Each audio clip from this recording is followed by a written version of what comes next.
So, this video covers a quite interesting topic that I want to talk about. The reason I had the idea for this video was, ironically, because of Sandrone's animated short and Arlecchino specifically, where not only is La Signora portrayed so differently from the character we knew in-game, but Arlecchino's behavior towards Sandrone is also completely different from what she said in her voice lines about her. This topic gets mentioned quite often in the community, which is why I want to talk about it. As always, don't forget to give this video a like and comment so the channel can be noticed by the algorithm. My name is Neko-Kitsune and I make lore and commentary videos on the channel to keep you company. But before that, let's pay some bills. With Snezhnaya coming up in a few weeks, it's no surprise if a lot of you want to save up for the next region's characters. For now, Columbina and Raiden Shogun are in the banner, but you might want to look up for Odette and Alosha who are going to reshape Genshin's meta. If you want to pull for these characters, then consider using Loot Bar. Loot Bar is finally back with upgraded security and reliability. They provide an instant delivery service, balanced cost saving with 100% security, supports all kinds of consoles, and supports Miliaster Wonderland as well. All you need is to enter your UID. No personal information is required and your items will arrive instantly. Over 49,000 Trustpilot reviews are showing their satisfaction after using Loot Bar, and their customer service is always available if you need assistance. Other than Genshin Impact, Loot Bar is also available for other games as well, such as Honkai Star Rail, Wuthering Waves, Arknights Enfield, etc. Click the link in the description below and enter LOCKUP code for 5% off during checkout. Now let's continue with the content. Now remember, there will be my opinions and theories sprinkled along the way. You don't have to agree with me, but don't be offended over disagreements or opinions whether from the video itself or from other comments. Also, no lore leaks in the comments. I won't gatekeep you with gameplay leaks, but don't talk about lore or story related leaks here. First and foremost, how did all of this happen? Why did the topic of the FATUI being rewritten suddenly pop up, and why are some fans disappointed? Well, this topic has been talked about quite a lot recently, yet it sparked again the moment the final gift was released. It's important to note that this animated short was released before the Traveler awakened and met Paimon, and there's one inconsistency that made this topic rise once again. That aside, I would say the disappointment falls into two different categories: in-game lore and fan headcanons, or what I would call fanon. Why don't we start with the in-game lore first, then we can move on to the fanon lore. The first time we get to learn about the other Harbingers outside of Tartaglia, La Signora, and Scaramouche was from Tartaglia's voice lines about the other Harbingers, including the Tsaritsa herself. These voice lines are of course the baseline for what players are expecting from the Harbingers.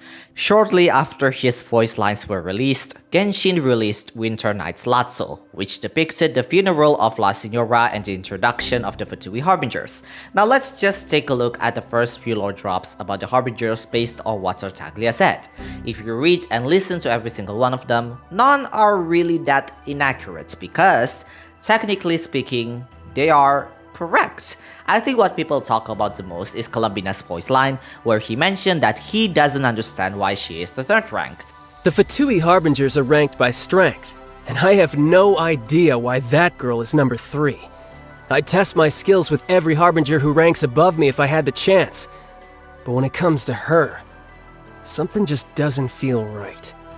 Anyway, you should be careful around her. Not only that, his gut told him that it's probably not a good idea to fight her. It's worth noting that he doesn't just find her not right, but it is implied that he finds her very unsettling. This doubles down with the Wanderer's voice line, where he further implies that narrative, finding Columbina unconcerned and unfeeling in any given situation. Let me ask. What should you do if you were to encounter a damsel who is oblivious and innocent at any given time, and unconcerned and unfeeling in any given situation? If it were me, I could at least challenge her to a fight. But if it were you, with your conscience, I would stay away from her. Now you might be wondering why I say this is still correct. Well, because when we first met her, she was very unsettling. She is very disinterested when the Traveler tries to talk to her and even tries to shoo us from her home.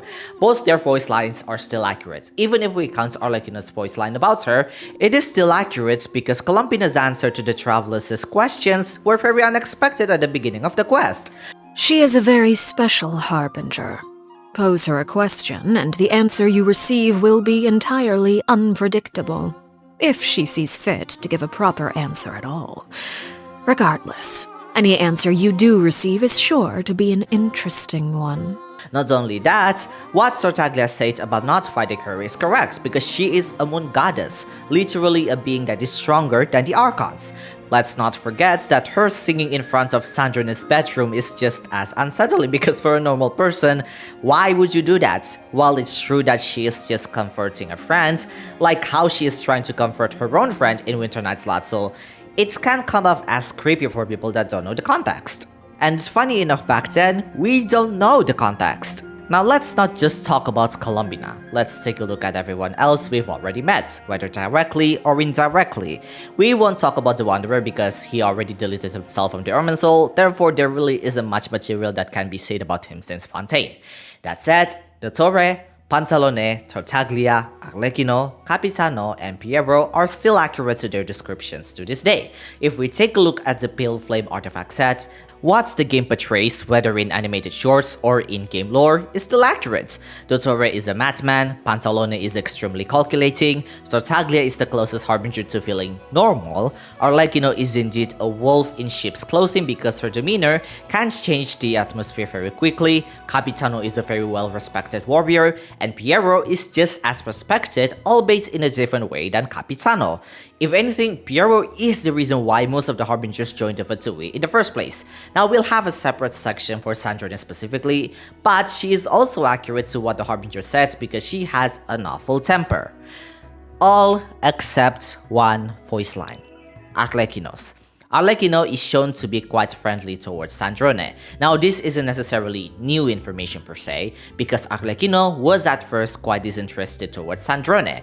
Arlecchino states so herself, and even during the Talachard World Quest, where Sandrone is heavily yet indirectly involved, Arlecchino doesn't even have any involvement or knowledge on what Sandrone was doing. Then what about during the Nod-Krai arc? Isn't that widely different from Arlecchino's portrayal of Sandrone? Well, not really. Now it's true, Sandrone did say in the third act of Song of the Welkin Moon that Arlecchino likes to attend Sandrone's tea parties, even including Tartaglia and Capitano. But since the other two were included, it's safe to assume that she just invited people who are not as annoying as Pantalone and Dottore, for obvious reasons. Let's not forget that Tartaglia said Sandrone dislikes him. She always seems engrossed in her research. I wonder if those machines have anything to do with her. Anyway, I've only met her a few times, but every time she looked like she wanted to murder me. I have no idea what I possibly could have done to annoy her though. But even that doesn't really feel true anymore because it's just Sandrone's temper that is awful in the first place, and Tartaglia always challenged the harbingers to a duel to the point it became annoying. We'll get to this in a bit. Now back to Arlecchino. At first, she doesn't really seem that close to Sandrone. It felt more like a professional relationship, but they eventually grew closer to each other as the quest went on because Columbina, the person they deem a friend, is involved in the matter. Therefore, many players assume they gradually grew closer over time. But that doesn't really feel true anymore, does it? The final gift animated short shows Sandrone, Arlecchino, Columbina, and La Signora having their own personal tea party. The context behind it was that Columbina and Arlecchino wanted to cheer Sandrone up, and La Signora tagged along, bringing her some cakes and snacks. Their interaction doesn't show them to be cold or professional towards each other, they are sim friends from the very start. Arlecchino even said that she is glad that she made it to the tea party rather than watching the Lofi through play. The issue isn't that Arlecchino became friends with Sandrone. The issue is that the final gift reveals they were already friends years before the Travelers' journey. If that's the case, then Arlecchino's Fontaine-era description of Sandrone suddenly feels far colder and more distant than their actual relationship appears to be. I have little interest in her. She's extremely passionate about her research and does not appear in public often. In fact, many of our officers have yet to see her at all. Compared to, let's say, someone who would go so far as to create segments of themselves to better wander across the land, I suppose you could say she is at the other end of the extreme. Now, this script was written before Luna 8 and Snezhnaya were out, and this section you're watching or hearing is during Luna 8's release. So, after you finish Sandrone's story quest, you'll unlock a new line from Arlecchino talking about Sandrone. After experiencing so much in Nod-Krai together, I've come to realize my previous assessment was unfair. She's a reliable comrade and a reassuring companion. On the eve of another harsh winter, every additional pair of hands is welcome. So I'm glad that Sandrone has returned. Her presence provides comfort to the children. Basically, she admitted that her previous assessment of Sandrone was unfair, and she grew to realize this during her journey in Nod-Krai. She was glad that Sandrone returned, and her presence actually provides comfort to the children. True, this doesn't completely reconcile every previous interaction, but to me, it feels like Hoyo subtly acknowledged the difference by giving Arlecchino a new perspective on Sandrone. This also ties into a point I'll talk about later in this video, but it just goes to show that a live service game doesn't always have a complete storyline from the get-go. It's an ongoing story, much like a long-running manga or novel. As the story progresses, our understanding of it changes too.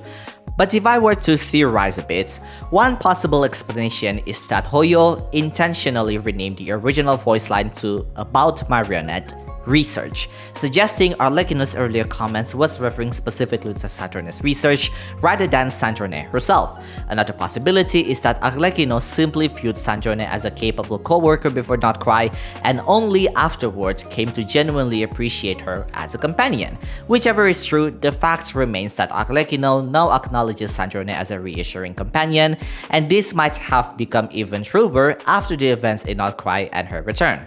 Alright, back to the video. Remember when we talked about Tartaglia's voice line about Sandrone just now?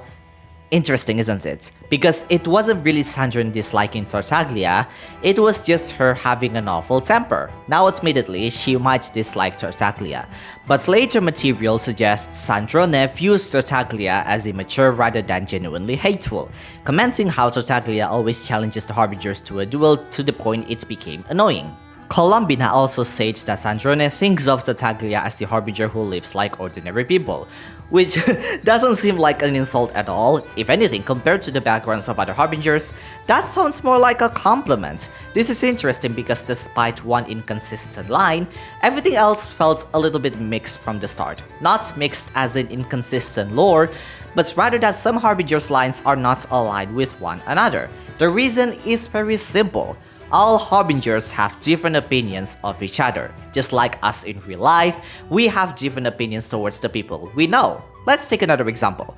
Pulcinella, a Harbinger we have yet to meet, has a very different lines if we mention him to the playable Harbingers. To put it simply, Wanderer and Arlecchino dislike him, Tartaglia finds him very friendly, and Columbina doesn't even talk about what she thinks about him. She just teaches us how to talk like Pulcinella, which she seems to find amusing.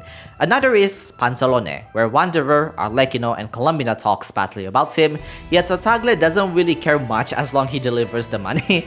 Let's not forget that even someone as respected as Capitano still gets some jabs from the Wanderer because he is very cynical towards Capitano's absolute righteousness. The ever-righteous captain.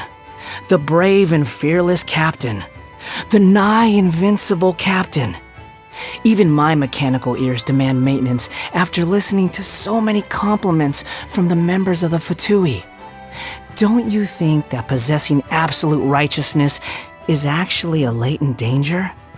And that's without taking his great personal strength into account. One of the core arguments behind the FATUI'S were rewritten discussion is that some of the Harbingers appear very different in-game compared to how they were initially described by other characters. While that is true, we have to remember that the FATUI'S, as an organization, is depicted very differently from the individual Harbingers. They have very different opinions of each other and different goals for why they joined the FATUI'S in the first place.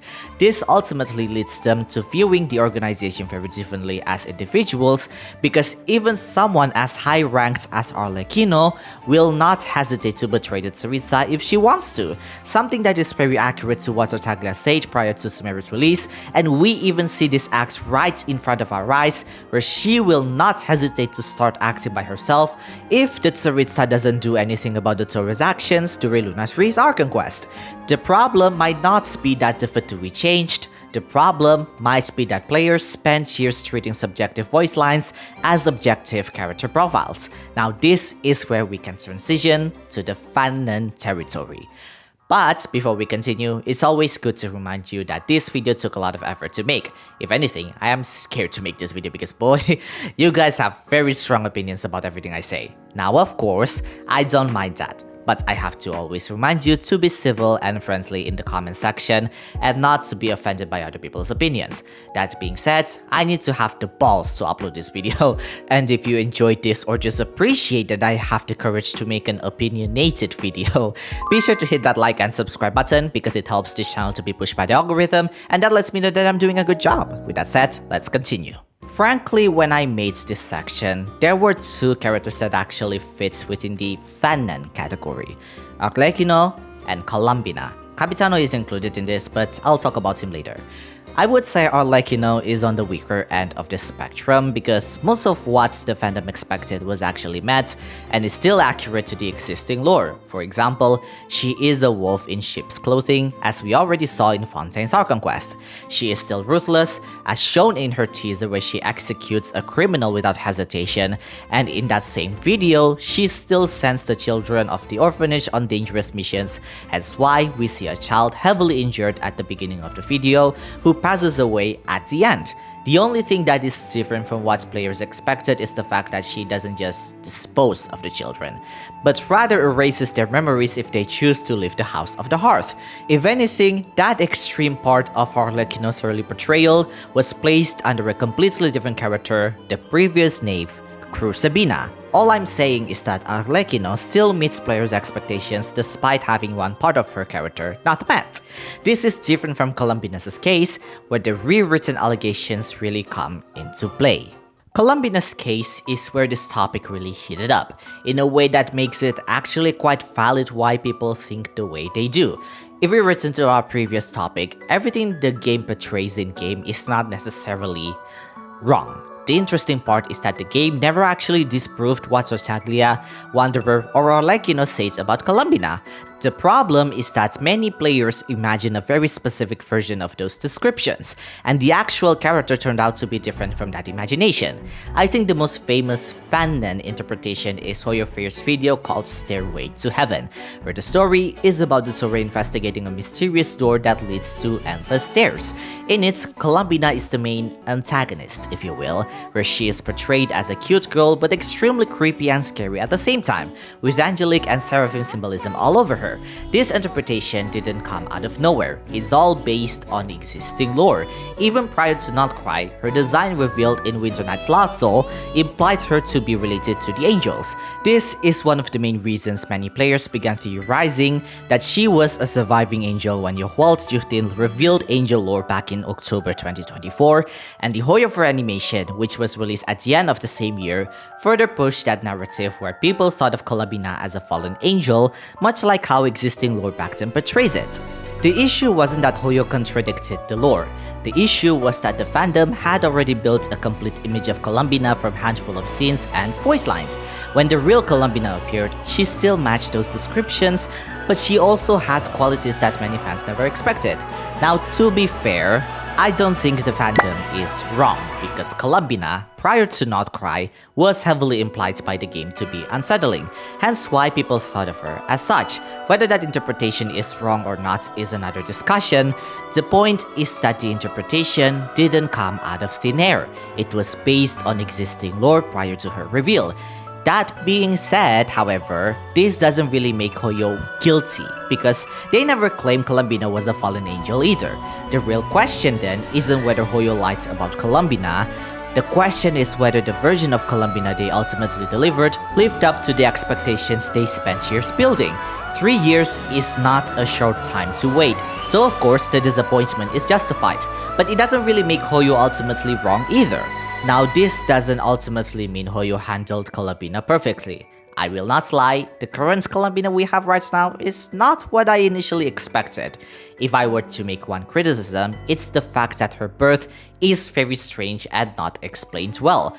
But that complaint is based on existing lore rather than a fanon interpretation. That being said, I don't want to blindly say the fandom is ultimately correct either, because this topic is not necessarily about whether both parties are right or wrong. It's more about whether expectations are met. In this case, neither side is entirely correct, but neither are entirely wrong either, because, for one, the fanon interpretation isn't baseless, but at the same time, Hoyo never explicitly promised the version of Columbina that many players had in mind. Besides, the biggest reason why the Fatui rewritten claim started to appear is mostly because of Columbina's existence. We mostly talk about Columbina in this case, but what about the other Harbingers? Honestly, there's not much, because they met fanon expectations. Aside from Arlecchino, I would say another major exception is Capitano.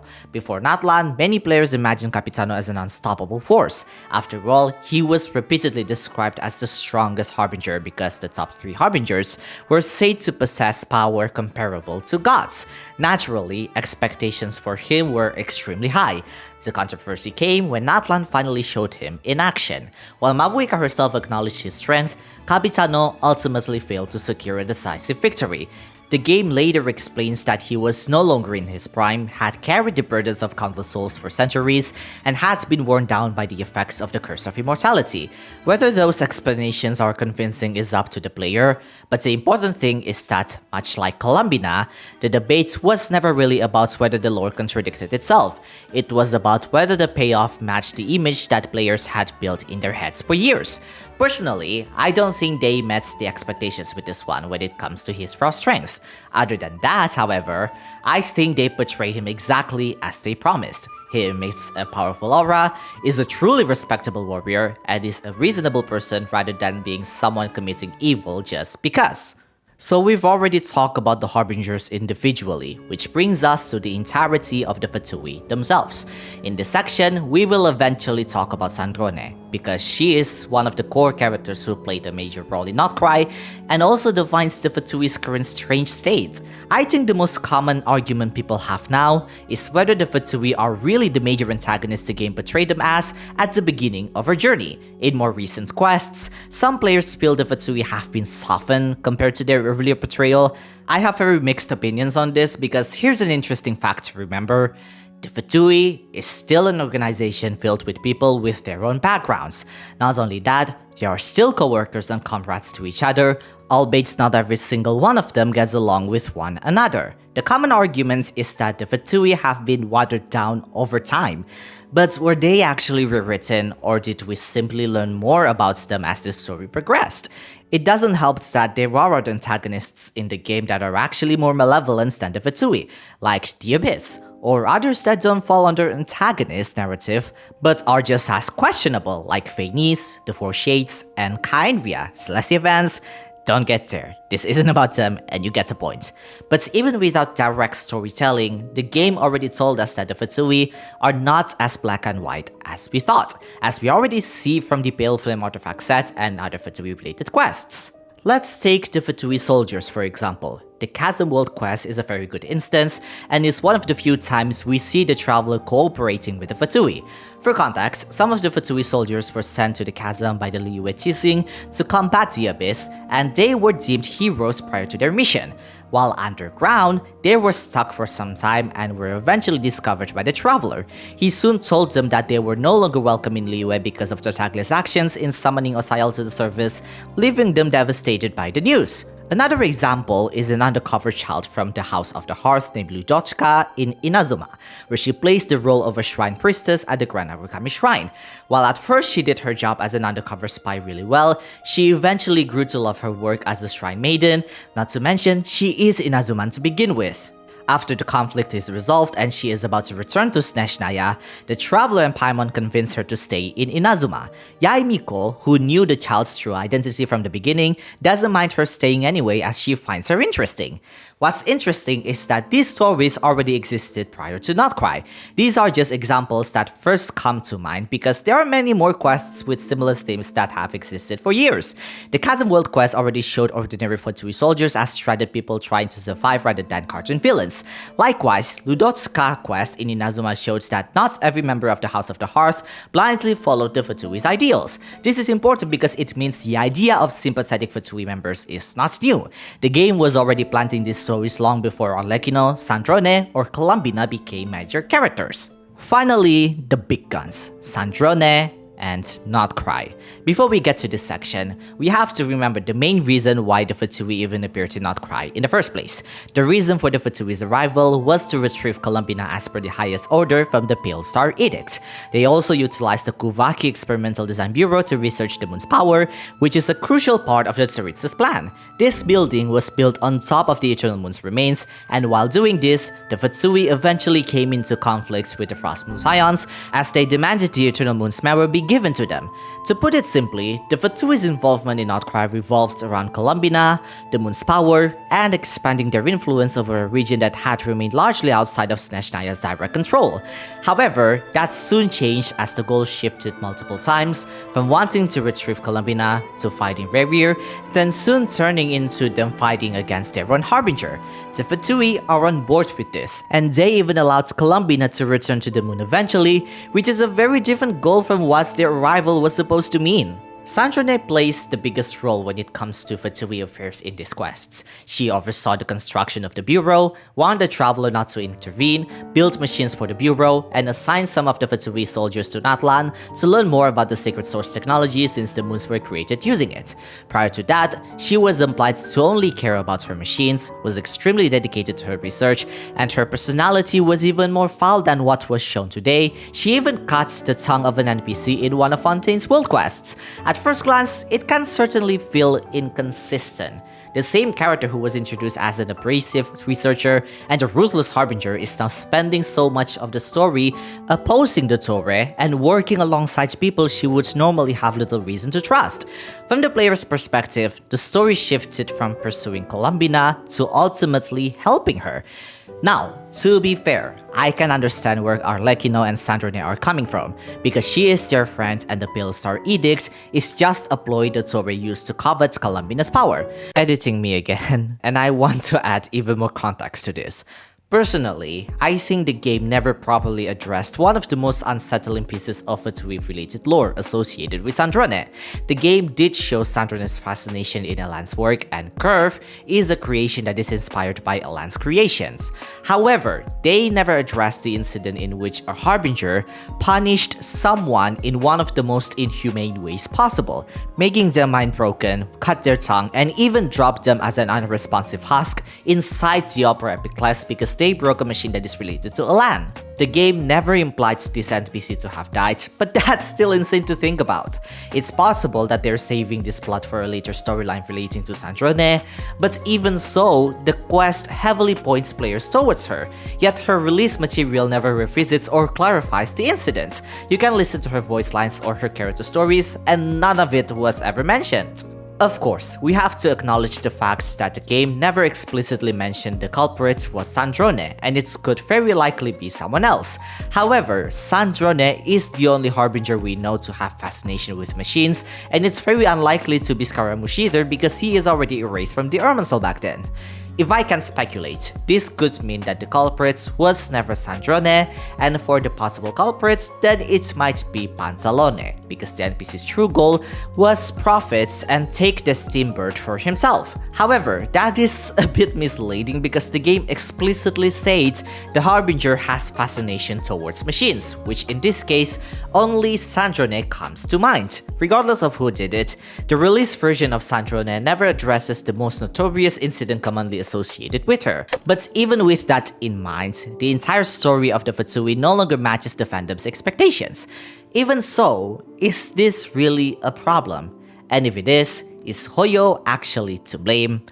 Now, we are entering a very subjective section of the video. This video is still a commentary, so there will be some bias along the way, which is why I have to put this as the last segment. From how I see it, it's not really the FATUI being rewritten. It's more like we don't know them yet.